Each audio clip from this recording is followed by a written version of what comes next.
most closely by the auto industry is something called the Rogers Survey. It's data that the public doesn't see because it's taken and collected on a private basis, and the automobile companies are not allowed to use the Rogers data in advertising.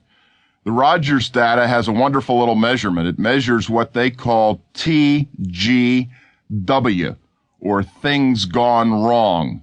More specifically, things gone wrong per 100 cars produced during the first year after they were produced. Well, in 1970, when the import share of the market was only about 7%, the things gone wrong figure for U.S. cars was 500. For European cars, it was 300. For the Japanese, it was 200. Now, in the 1970s, particularly post-OPEC, American industry got a real battering. In fact, even with some import controls, the share of imports grew from 7 to 18% during that decade. Well, during that decade, despite their lead, the Europeans and the Japanese didn't sit still. The Europeans reduced their TGW scale from 300 to 200, and the Japanese, astonishingly enough, halved theirs from 200 all the way down to 100. Now, in microeconomic courses, the first thing you learn on the first day is that when you're hit with a hard competitive threat, you react, and you react fast. Well, how did the Americans react during this 10-year period of threat to their well-being? The American score went from 500 up to 550. Not a pretty story, and quite an indictment for the lack of focus on quality in the American auto industry. Now, the good news is, and I hate to have stories that have unrelieved bad news, the good news is that during the last 5 years, according to this Rogers survey, the TGW score for Americans really has gotten an awful lot better. General Motors reduced theirs to 350. Ford went all the way down to 180 and even got better than the Europeans on the whole, and that's terrific. But once again, the sad story is that the Japanese, damn them, just refused to sit still, and Toyota, called by many the auto company for the rest of the century and on into the future, took their score all the way down to 60.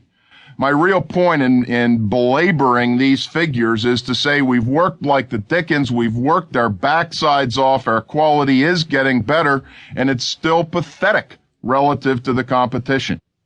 The automobile industry in the 1980s. Still trying to keep pace with surging Japanese competition, but not quite there yet.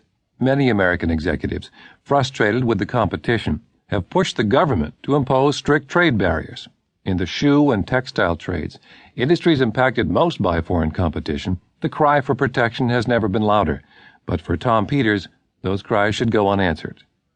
Well, at the year-end 1985, the protectionist drums were beating harder than they had ever beaten, and in fact, the Congress passed a major textile protection bill that the president, thank the Lord, vetoed during the waning days of that calendar year.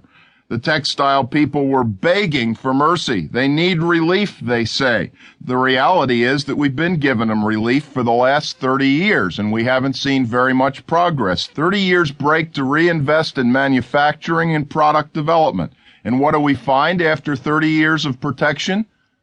That the textile industry spends 0.5% of their gross revenue on research and development, which ranks them at the very bottom of all American industries in research and development spending. Lovely. Suddenly, after the veto of the protection bill, we understand that the textile companies have gotten together with the garment manufacturers, and they have figured out how to reduce their product development life cycle, that is, between the time of a gleam in the eye and getting a garment fully stocked on the retail shelves. They figured out how to reduce it now from 66 weeks to 21 weeks. The question that I just keep having to ask myself is, why did it take them until they were way past death's door with a plant closing every other week to figure out that they could cut the development cycle by 60%? I don't understand. And then we go to the wonderful high technology salvation of America in the West world, the world of chips, the semiconductor chips. Well, they have something called the 64K, standing for 64,000.